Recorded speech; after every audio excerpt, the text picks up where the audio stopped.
Yomon xabar. Seysmologlar Osiyoda kuchli zilzilalar bo'lishidan ogohlantirdi azizlar. Bu hammamiz uchun taalluqlidir.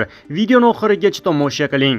Moyaklardagi og'riq, tez-tez peshobga qatnash, peshob vaqtidagi achishish, impotensiya, jinsiy a'zolardagi shamollashlar va jinsiy zaiflik sizni bezovta qilayaptimi?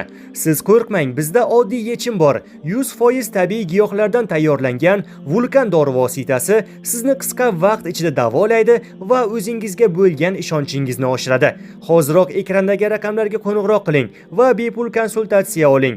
Xitoylik seysmologlar guruhi Xitoy va unga tutash hududlarda kuchli zilzilalar ehtimoli yuqori ekani haqida ogohlantirdi. Ushbu zilzilalarning magnitudasi 8 ga yetishi mumkin. Bu haqda South China Morning Post nashri xabar berdi.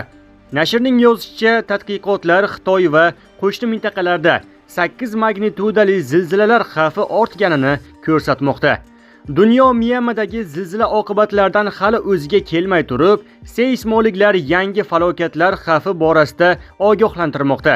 28-mart kuni Myanmada yuz berib, minglab kishilarning hayotiga zomin bo'lgan va binolarni vayron qilgan 7.9 magnitudali zilzila arafasida xitoylik seysmologlar ushbu mintaqada bunday ofatlar xavfi ortganini ko'rsatgan tadqiqot e'lon qilgan edi deb yozadi nashr. Seysmologlar 28-martdagi zilzila bu mintaqadagi so'nggi falokat bo'lmasligi mumkinligini aytmoqda. Ularning tadqiqotiga ko'ra, hozirda Xitoy va unga qo'shni hududlarda halokatli zilzilalar yuz berish xavfi ancha yuqori.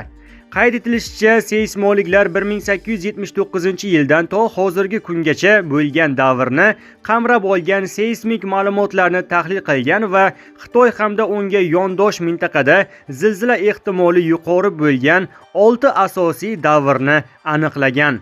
Mutaxassislar har bir bunday davr yerning aylanish tezligidagi o'zgarishlar, ya'ni sutka davomiyligidagi siljishlar va u bilan bog'liq tektonik kuchlarning qayta taqsimlanishi bilan bog'liq bo'lgani ta'kidlanmoqda. Ularning fikricha, mintaqa ayni damda yangi seysmik faollik davrining boshlanish bosqichiga kirayotgan bo'lishi mumkin deyilgan xabarda.